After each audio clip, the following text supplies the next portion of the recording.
The summons came without warning. 1 minute, I was reviewing system reports. The next, I was sitting across from 2 HR representatives in a glass-walled conference room. The blinds were drawn halfway, casting stripes of light across the table like bars of a cage. Between us sat a single folder, too thin to hold 27 years of service, yet heavy enough to change everything. The director cleared his throat and slid the folder toward me. "Corinna, this concerns a violation of company policy," he said in the dry, rehearsed tone of someone reading a manual. I opened the folder and stared at the lone piece of paper inside, a printout of a taxi receipt. $14. I blinked, certain I was missing something. "This is about a cab ride?" My voice sounded foreign, fragile even to my own ears. "An unapproved expense," the director continued. "Effective immediately. Your employment is terminated." My chest tightened. 27 years of sleepless nights. Emergency calls at dawn. Weekends traded for deadlines, all reduced to 2 printed lines on thermal paper. It wasn't just the injustice, it was the humiliation of being erased so cheaply. "Welcome back. Everyone, it means so much that you're here. Tell me, where are you tuning in from today?" And as you do, take a moment to gently roll your shoulders. It's a small move that helps release hidden tension. If this story speaks to you, tap the like button and follow the channel so you won't miss what's coming next. Then, I heard a low chuckle behind me. Marcus Vance leaned casually against the doorway, arms crossed, a smirk tugging at his lips. He was young, ambitious, the kind of man who thrived on shortcuts and politics. "Guess times really are changing," he said smoothly. "Your era has ended. Corinna?" The words landed like glass shattering across the floor. The HR staff avoided my eyes, shuffling papers as if they hadn't heard him. But I had. I saw more than arrogance in his grin. I saw ownership. This wasn't an HR decision. It was Marcus's design. The perfect excuse crafted to strip me of my place and slide himself into the spotlight. A wave of heat rose in my face, anger pushing against humiliation. For a fleeting second, I considered defending myself, shouting the absurdity of it all. But I stayed silent. Silence carried farther than protest in a room like this. As I closed the folder, one truth crystallized. The $14 receipt was never the reason. It was the weapon, and Marcus Vance had been the one to load it. The bitterness didn't hit me all at once. It seeped in slowly, the way rain worms its way through cracks in old brick, leaving stains long after the storm passes. Sitting in my apartment later that evening, the silence felt heavier than usual. I found myself replaying the decades that had just been erased with a single sentence tossed out in a sterile conference room. 27 years. The number itself sounded almost unreal when I whispered it aloud. I had given them 27 years of my life, and they had discarded it in less than 27 seconds. Memories rose unbidden, sharper than I wanted them to be. I remembered the first winter storm I worked through, when the servers threatened to collapse under the weight of rolling power outages. The young analysts had panicked, their voices frantic. But I stayed the night with a flashlight clenched between my teeth, soldering wires by hand until dawn. My fingers were blistered, my jaw sore. But the system survived. That patch job kept the entire East Coast branch online. No one wrote about it in the papers. Of course. But within the company, it was whispered about like a miracle. Then there were the weekends I had traded for deadlines, the piano recitals I had missed, where my daughter scanned the crowd and found only her father waving from the back. The anniversaries I cut short with a phone call and a promise to make it up later. The family dinners that turned cold on the table while I sat alone in a data center, waiting for alarms to clear. I had told myself it was worth it, because what I was building mattered. I wasn't just patching circuits or repairing crashes. I was laying the foundation for the company's future, brick by digital brick. But now, all of it had been reduced to a joke, a $14 taxi ride home. After security escorted me out with nothing more than a folder and a forced smile. As if to rub salt in the wound, Marcus Vance made sure his voice carried through the hallways in the days after my dismissal. I didn't need to be there. Word traveled quickly. He told the younger engineers, "No one is irreplaceable. Not her, not me, not you." His words were smug, heavy with the hollow bravado of someone who thought authority made him competent. He strutted like a man who believed a signature on paper made him a builder. The bitterness burned hotter. Marcus hadn't been there during the midnight failures, hadn't held his breath while an entire nation's data teetered on the brink. He hadn't sacrificed years of his youth to keep fragile systems alive. Yet he was the one declaring I was disposable. That night, as I scrolled through messages, a small notification blinked. It was from one of the junior engineers I had mentored. "He says no one is irreplaceable," the message read, "but we all know only you can run the core system. Without you, it falls apart." I stared at those words, still and silent. The bitterness remained. Yes, but now it was something else too. Not hollow, not wasted. It was a fuel, and I would not let it burn in vain. Doubt crept in like a shadow I couldn't shake. It didn't arrive all at once, but settled gradually, like a chill that seeps through a room no matter how tightly the windows are shut. By the third day, after my dismissal, the whispers had reached me from every corner of the building I was no longer welcome in. Friends who still risked sending me quiet messages said the atmosphere inside was electric, tense, and full of speculation. Everyone knew Gordon Halverson, the CEO, was pushing hard to finalize the $1.9 billion contract before the quarter closed. Investors were circling like hawks, their eyes trained on profit, and Gordon, always more politician than builder, was desperate to show them a trophy. He didn't care about the risks embedded in the system. He only cared about speed, signatures, and headlines, as if the appearance of power would be enough to keep it. But what gnawed at me most wasn't Gordon's recklessness. It was Marcus. Word had spread quickly that he had positioned himself as the heir to everything I had spent years shaping. He had told Gordon directly, "I'll take over whatever Blake was handling. Consider it done." The arrogance in those words, relayed to me through a sympathetic colleague, rattled me more than I wanted to admit. Marcus didn't understand the architecture beneath the shiny dashboards. He didn't know the language buried in thousands of lines of code that only I had written, the trapdoors and safeguards hidden in the fine print. And yet, somehow, Gordon was willing to believe him, to trust a facade of confidence over the quiet certainty of expertise. Suspicion tugged at me harder each hour. Something wasn't adding up. If Gordon was racing to sign the deal, and Marcus was claiming he could step into my shoes, how could they bypass the very safeguards I had personally embedded? Every time I tried to dismiss the question, it came back sharper, heavier. I knew my systems. I knew my contracts. There shouldn't have been a way forward without me. Late that night, in the dim glow of my apartment lamp, I opened my old laptop. The air smelled faintly of burnt coffee, and the hum of the city beyond my window felt distant, like another life.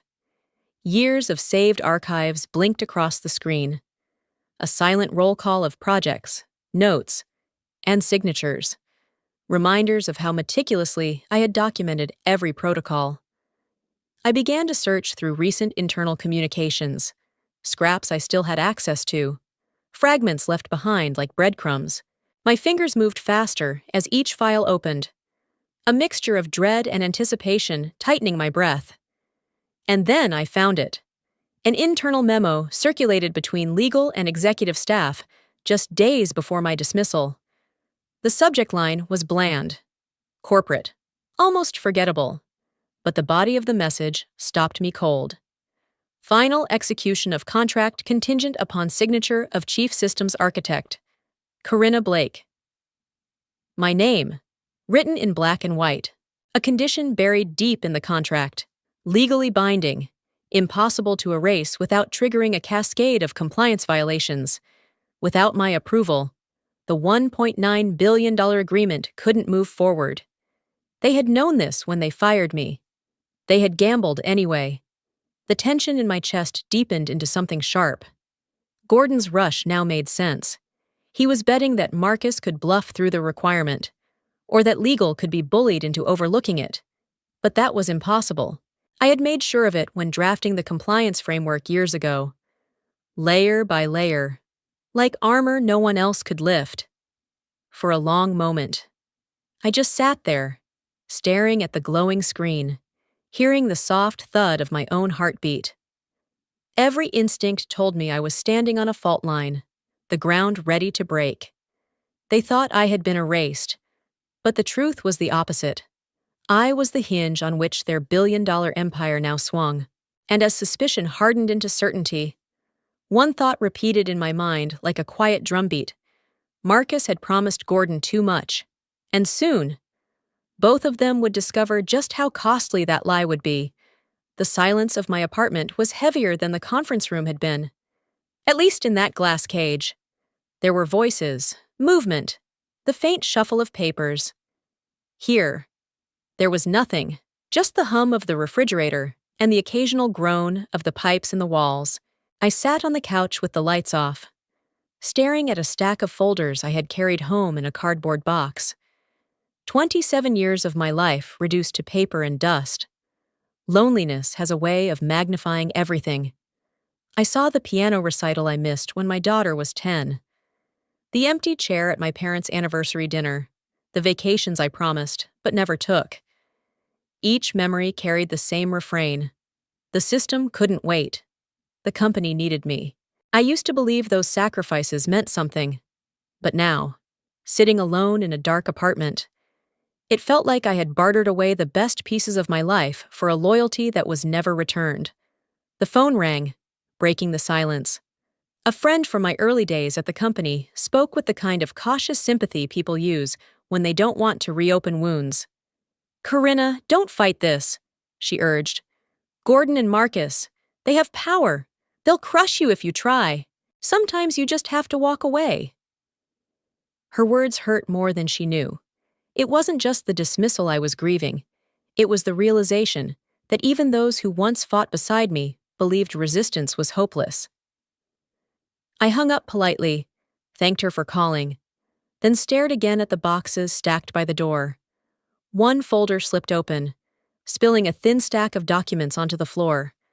I bent to gather them, my fingers brushing across a seal I hadn't thought about in years.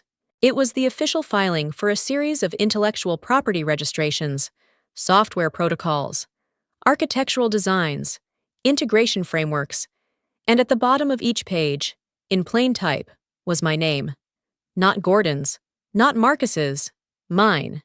For a moment, I thought I was mistaken, that maybe these had long since been transferred or nullified. But the dates were clear, the filings complete, the ownership unchallenged.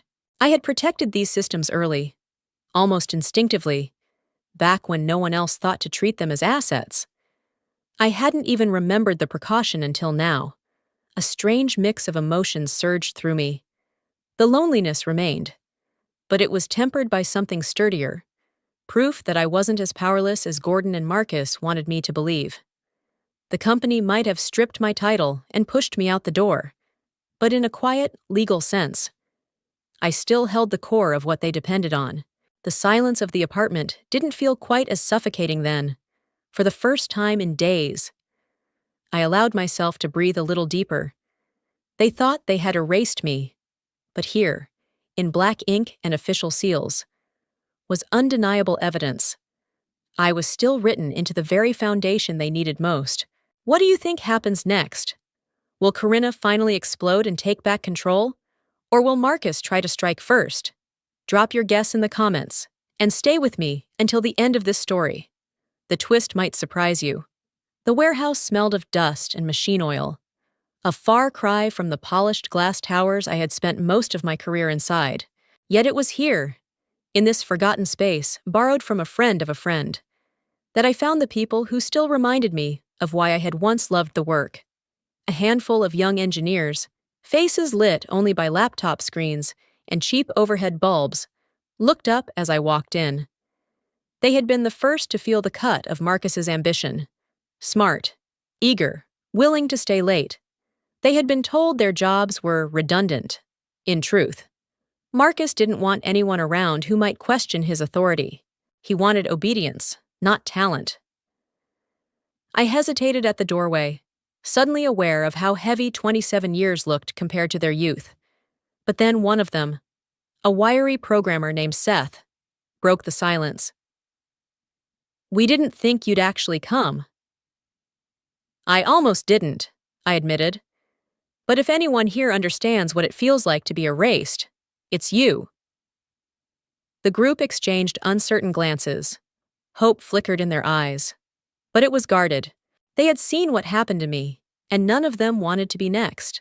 I laid the folders I carried onto a makeshift table, the same boxes I had unpacked in my apartment days earlier.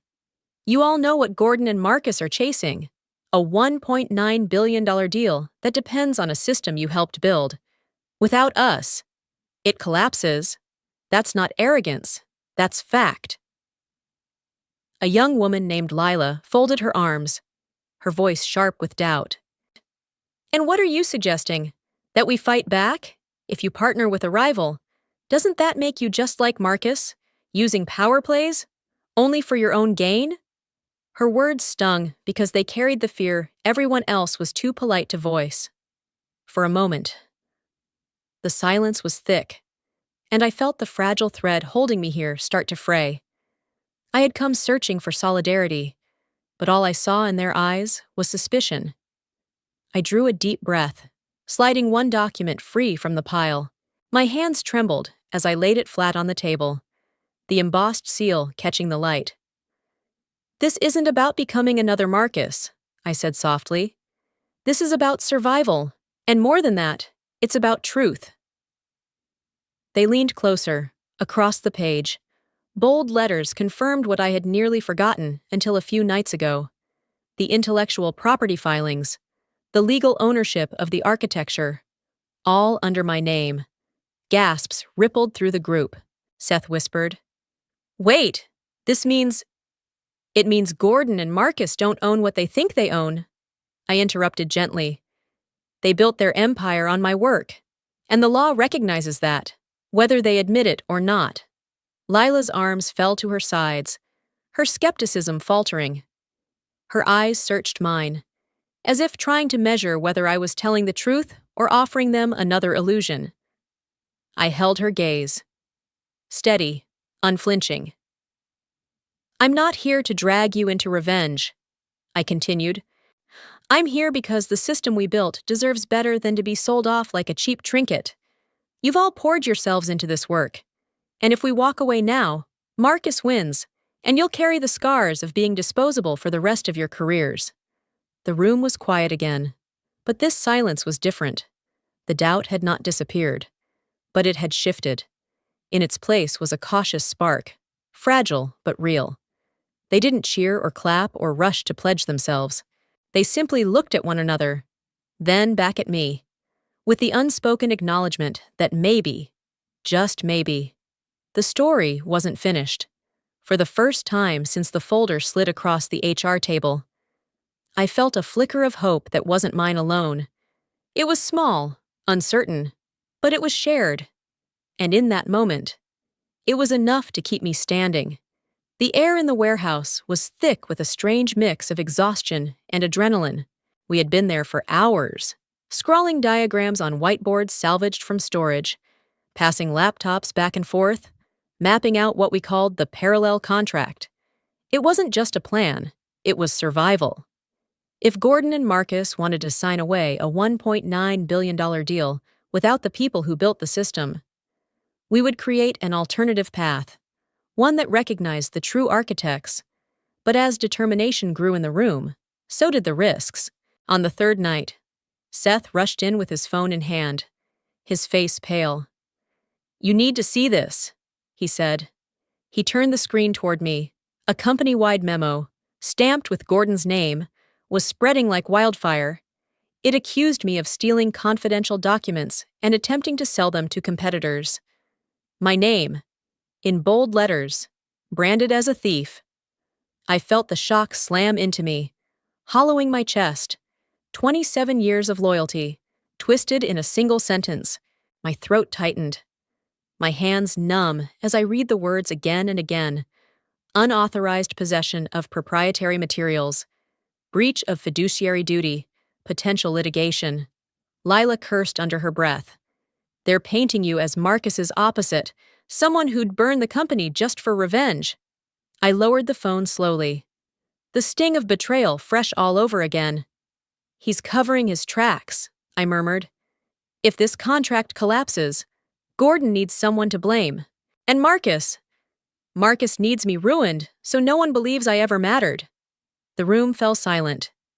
Doubt flickered in their eyes, not directed at me, but at the enormity of what we faced. If the accusation stuck, no investor would touch us. No partner would risk their name alongside mine. For a long moment, the weight of it pressed down on me. The determination I had clung to felt fragile, like glass about to shatter. Had I led these young engineers into a dead end? Was I proving Gordon and Marcus right? That I had nothing left but bitterness? Then Seth broke the silence. That memo isn't proof. It's fear. They wouldn't spread lies this loud unless they were worried. His voice trembled. But the conviction steadied me more than he knew. I looked at the whiteboard, the diagrams we had drawn, the fragile beginnings of something new. Marcus's lie burned like acid, but it also revealed a truth. They knew we had the power to stop them. Still, the question remained, how could we possibly keep going without outside support? That answer arrived in the most unexpected form. My phone buzzed again, this time with an unfamiliar number. I almost ignored it, assuming it was another echo of the smear campaign. But when I answered, a calm, measured voice greeted me. Corinna Blake, this is Daniel Rhodes. We worked together years ago on the Meridian rollout. I remembered him instantly, a cautious but fair investor who had once pushed for ethical safeguards when everyone else wanted speed. He had left the company after a bitter clash with Gordon. I've been following the news, Rhodes said. They're trying to bury you, but I know better.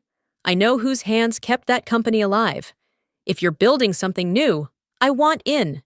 For a moment, I couldn't speak. Shock rippled through me again. But this time, it wasn't hollow.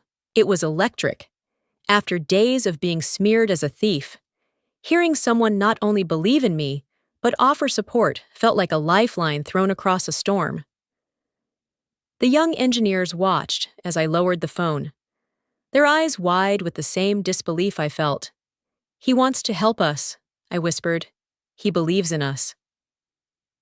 The bitterness of Marcus's lie still burned, but it no longer consumed me. Determination surged back, sharper than before.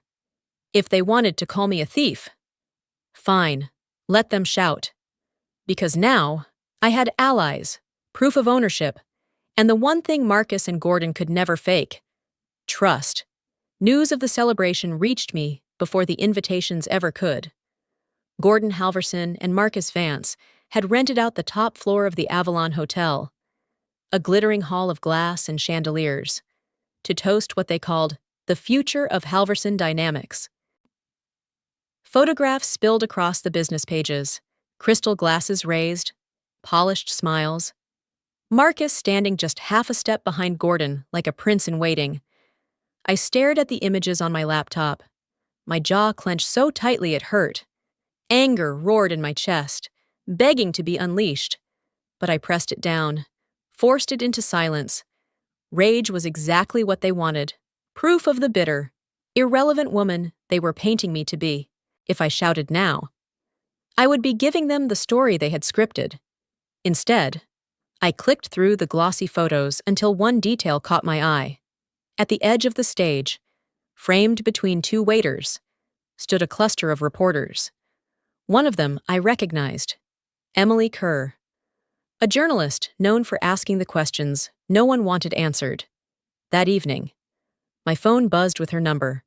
I hesitated before answering, but curiosity overcame the dread.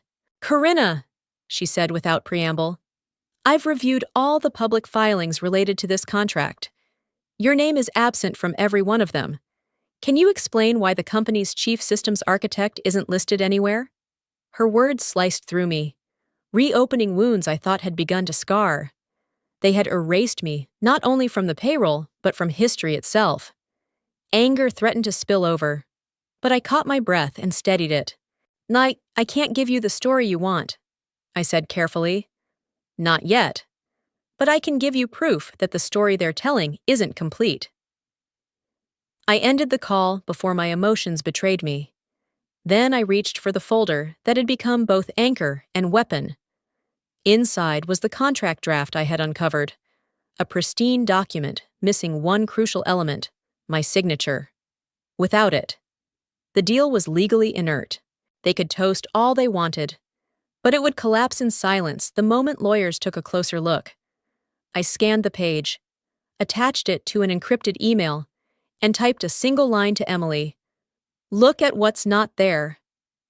When I hit send, a wave of conflicting emotions washed over me. Satisfaction flickered for a moment. Finally, a crack in the wall they had built around me. But beneath it, the anger still pulsed, heavy and unresolved. I wanted to storm into that ballroom, hold the contract over Gordon's smug smile, and watch Marcus's confidence crumble in front of the cameras. I wanted the humiliation I felt returned to them tenfold, but that wasn't my role anymore. My fight wasn't in champagne halls or staged photographs. My fight was in silence, in evidence, in letting the truth undo them at its own pace. Hours later, photos from the party flooded social media. Marcus clinking glasses, Gordon proclaiming a new era, investors nodding approvingly. I studied each image, my anger simmering under the surface, my fists clenched in the dim glow of my apartment. They thought they were untouchable. They thought they had erased me. But the proof was already moving, quietly and invisibly, toward the hands of someone who would ask the questions they couldn't silence. For now, I swallowed the anger and sat in the dark.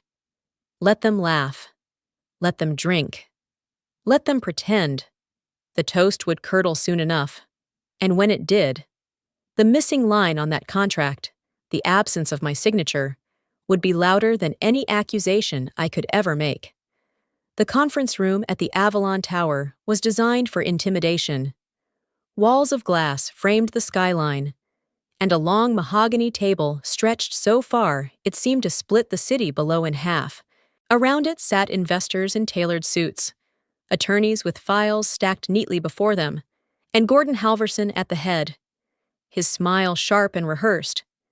At his right hand sat Marcus Vance, posture straight, expression smug, as if he had already inherited the empire. I wasn't there in person, but transcripts and whispers travel faster than the people who try to contain them. That morning, as the meeting began, the tension inside the room was palpable, billions of dollars balanced on the stroke of a pen.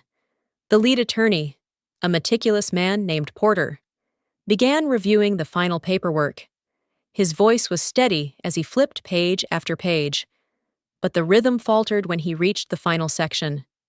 His brow furrowed. Silence stretched across the room. "Where?" Porter asked, tapping the paper with his finger. "Is the technical architect's signature?" The words dropped like a stone in water. The room rippled with unease.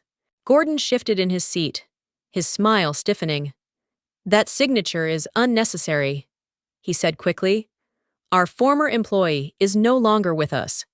But Porter didn't look convinced.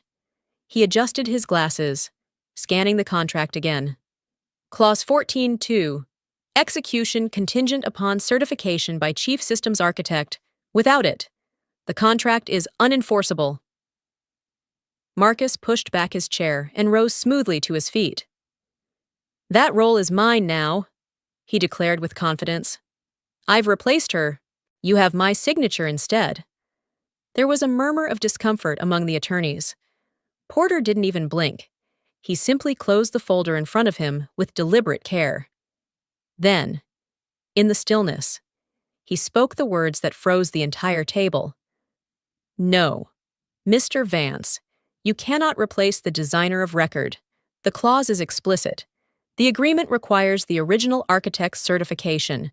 Without Ms. Blake's signature, this contract is void. The tension broke into chaos. Investors leaned forward, voices sharp with panic.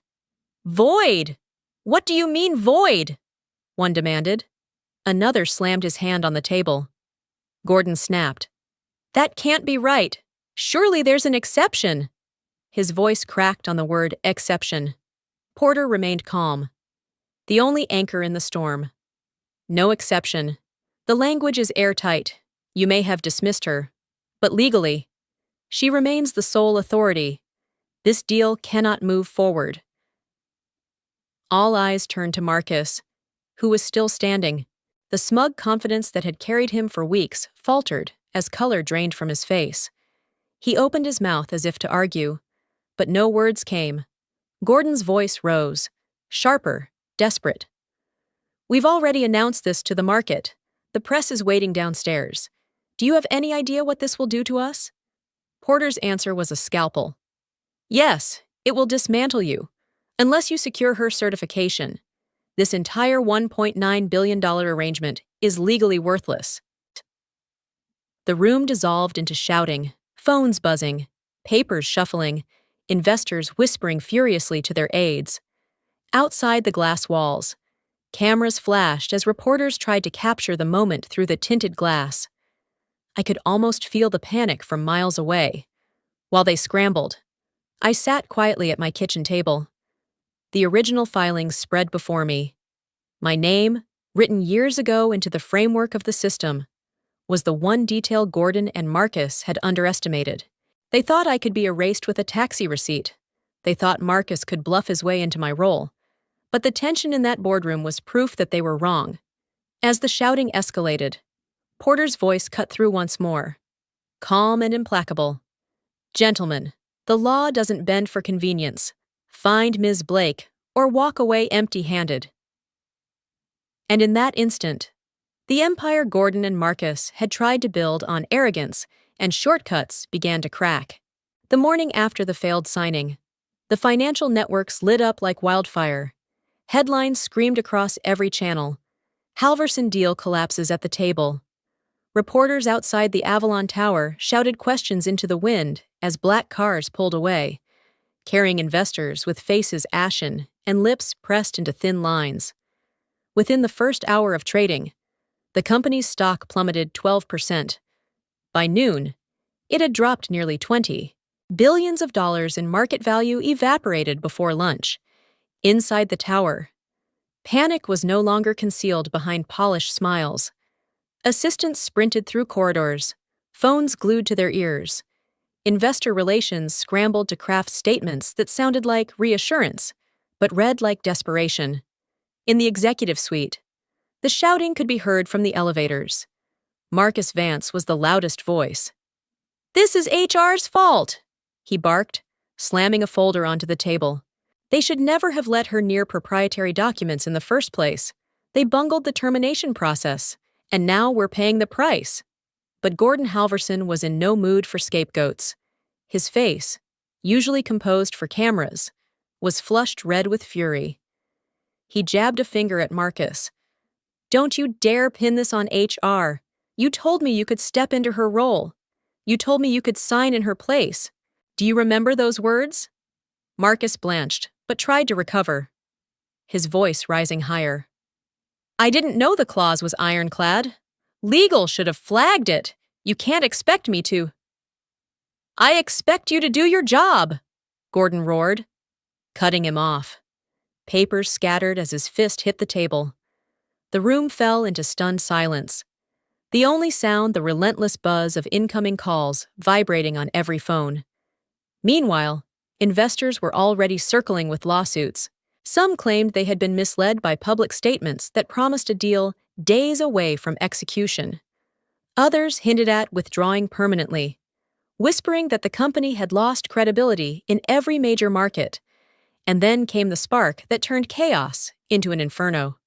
A video appeared online, uploaded anonymously, but spreading across every platform within minutes. It showed Marcus in a private conversation, smirking with a glass of whiskey in hand. His words were cruel, mocking, the arrogance unmistakable. Corinna Blake? She was deadweight, replaceable, irrelevant. I made sure she was out before she dragged us down. A $14 cab ride. Can you believe that's all it took to erase her? The clip was short, but it was lethal. Employees who had once stayed quiet flooded message boards with outrage. Former colleagues shared stories of Corinna's sacrifices, nights she had saved systems, days she had gone without rest. Hashtags erupted, painting Marcus not as a leader, but as a symbol of betrayal and greed. News anchors replayed the clip on loop, contrasting it with the company's collapsing stock ticker in the corner of the screen. Commentators called it the most tone-deaf display of arrogance in corporate memory. Within hours, Gordon was being asked publicly why such a man had been trusted with authority. Back in the tower, Marcus tried to defend himself. "It was taken out of context," he insisted, sweat beading at his temple. "Someone doctored that clip. This is sabotage." But Gordon's patience had reached its limit. He leaned across the table, voice low but seething. "No one needed to doctor anything. You've humiliated us in front of the entire market. You told me you could replace her, and now the world sees you as a fool." For the first time, Marcus had no reply. He sat back in his chair, pale and trembling. As the storm raged on screens all around him, the company was unraveling, thread by thread.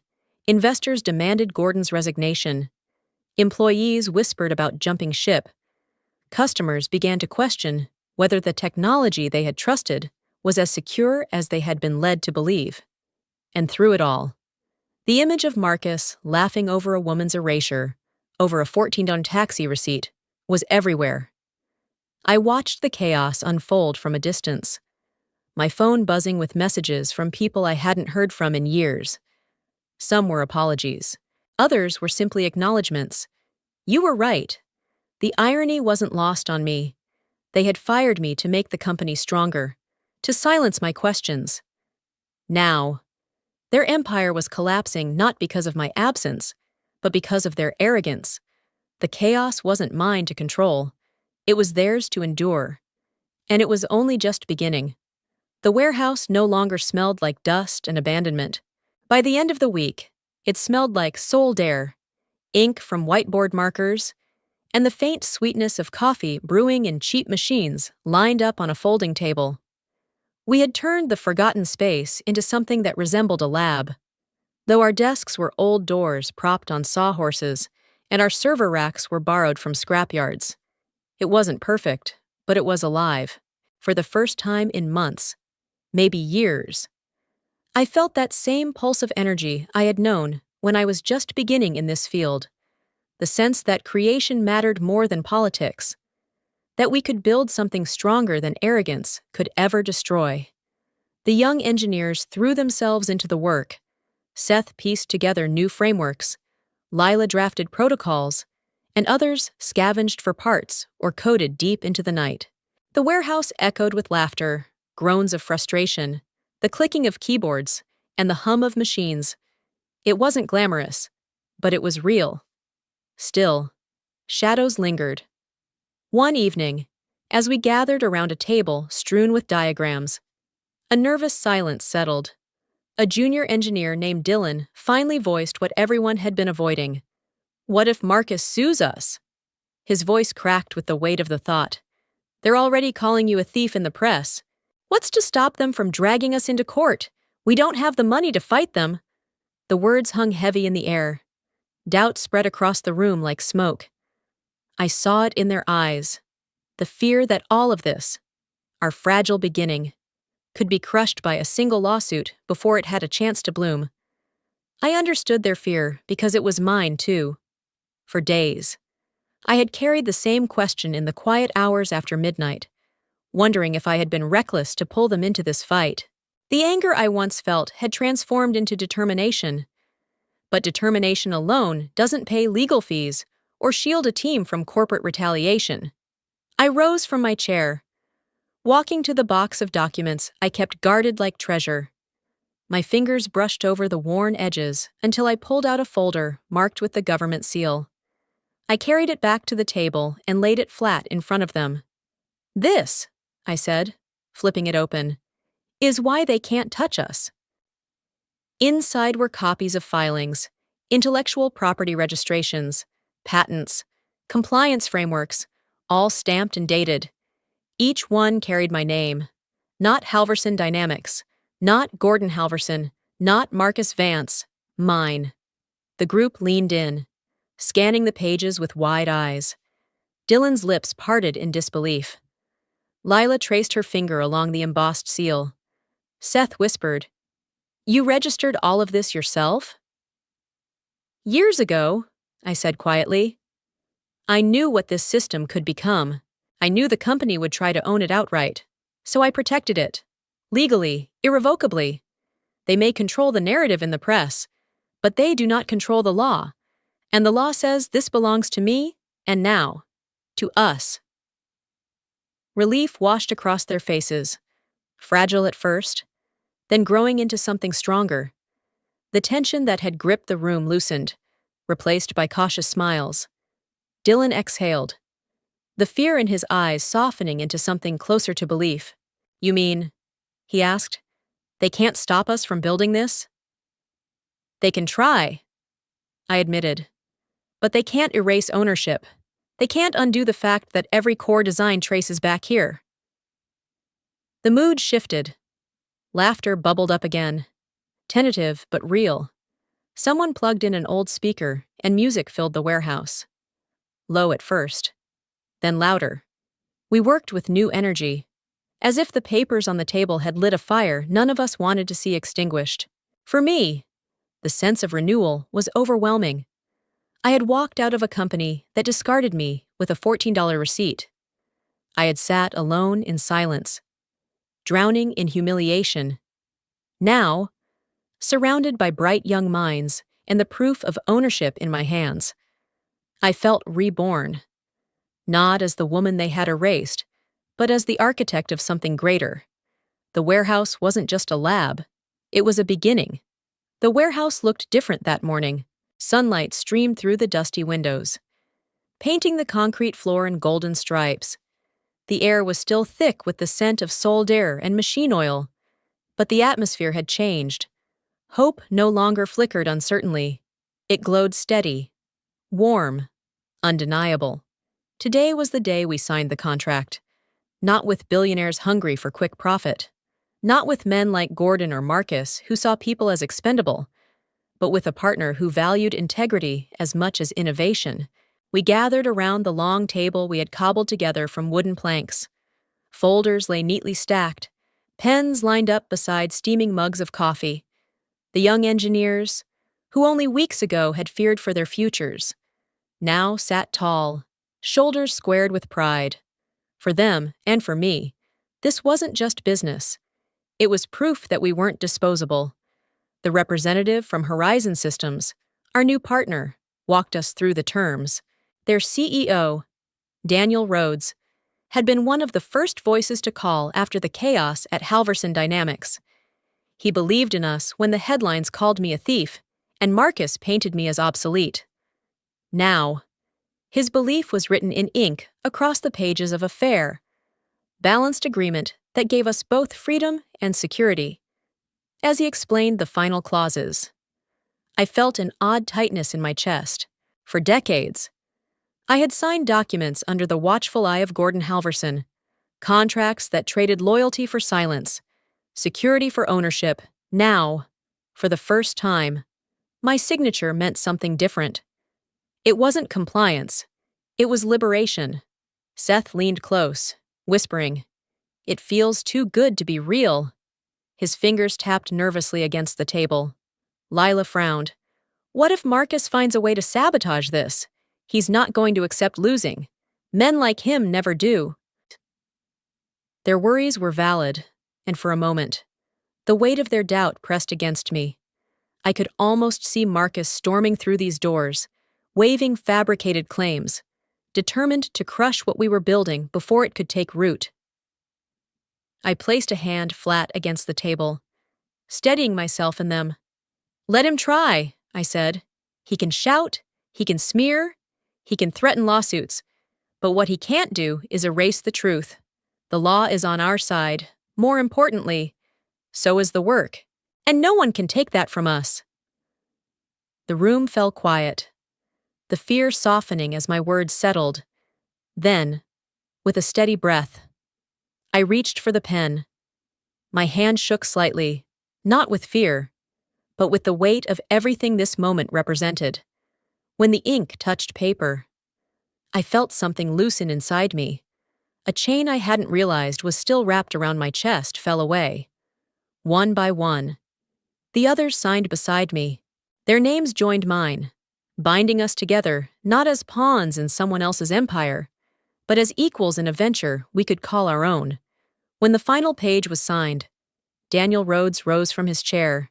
He didn't raise a glass of champagne or speak of profits. Instead, he looked at each of us, his gaze steady. "Understand this," he said. "We didn't choose Corinna and her team because of a patent or a loophole. We chose her because of who she is. Because when the world tried to erase her, she refused to disappear. We are investing in people, not just technology." For a moment, silence held the room. Then applause erupted. Not polite clapping, but genuine, cathartic release. Seth laughed through tears. Lila covered her mouth, shaking her head as if she couldn't believe it. Even Dylan, the quietest among us, let out a cheer. I sat back in my chair, the sound washing over me. For weeks, my name had been dragged through mud, my reputation smeared, my worth questioned. Now, here was someone saying publicly what I had almost forgotten myself, that my value wasn't measured in profit margins or line items, but in the integrity I had carried, even when it cost me everything. It wasn't just freedom, it was vindication, later. As the group dispersed to celebrate, I lingered at the table, my hand resting on the signed documents. The ink was still drying, but the truth was already written. I was no longer defined by Gordon's boardroom or Marcus's ambition. I was defined by this moment, by the people who chose to stand with me, and by the future we had just claimed together. And for the first time in a very long time, I felt completely free. The fall of Halverson Dynamics didn't arrive like a whisper. It came like a thunderclap. Within a week of the collapsed deal, their market value had spiraled downward. Investors abandoned ship, and lawsuits piled up faster than their attorneys could draft responses. The empire that Gordon Halverson had spent decades polishing for Wall Street unraveled in front of the very cameras he once courted. By the second week, Gordon announced his resignation. His carefully worded statement spoke of stepping aside for the good of the company. But no one believed it. Shareholders had demanded blood, and Gordon had no fight left to give. He vanished from the spotlight, his name trending for all the wrong reasons. Marcus Vance didn't even get a statement. One day, he was plastered across headlines, the young executive with ambition. The next, he disappeared. No appearances, no new positions, no recovery. His arrogance had been immortalized in that leaked video. The smirk on his face replayed endlessly as proof of his hubris. In the business world, reputations are currency, and his had been incinerated. I should have felt vindicated watching them crumble, and part of me did. But the deeper feeling wasn't gloating, it was release. For the first time in months, maybe years, I could breathe without anger tightening my chest. Their collapse wasn't my revenge, it was their consequence. Meanwhile, in our warehouse-turned-lab, life pulsed forward with a rhythm both chaotic and joyful. The young engineers who once feared unemployment now worked with renewed fire, their ideas spilling faster than we could capture them. The contract with Horizon Systems gave us security, but it was the shared sense of purpose that truly made us unstoppable. We weren't just building a product, we were building a culture. One afternoon, as we reviewed prototypes, a knock sounded at the door. A cluster of reporters stood outside, cameras poised, microphones ready. I hesitated, but eventually stepped out into the cool air. The questions came fast, sharp, overlapping. How do you feel about the collapse of Halverson Dynamics? Do you believe Gordon deserved his resignation? What do you think will happen to Marcus Vance now? I answered as calmly as I could, but one question pierced through the noise. A woman raised her microphone and asked, "Corinna, some people are saying this was your revenge, that you orchestrated their downfall. Is that true? Was this about vengeance against Marcus Vance?" For a moment, I stood silent, the world holding its breath. I could have told them about the humiliation, the $14 receipt, the years of loyalty erased in an instant. I could have described the rage that nearly consumed me in those first days. But none of that mattered anymore. I let the silence linger, then smiled, not bitterly, but gently. "No," I said, my voice steady. "This isn't revenge, it's a beginning." The cameras clicked, capturing the moment. Reporters scribbled furiously, but I turned back toward the warehouse, where my team was waiting. Their laughter carried through the open windows, filling the air with something Gordon and Marcus had never understood. Joy born from collaboration, not control. Inside, Seth grinned as I rejoined them. "What did you tell them?" "The truth," I replied, "that we're not living in their story anymore. We're writing our own." The room erupted in cheers, not the polished applause of corporate galas, but raw, unrestrained celebration, for the first time. I didn't feel like a cast-off or a casualty. I felt whole.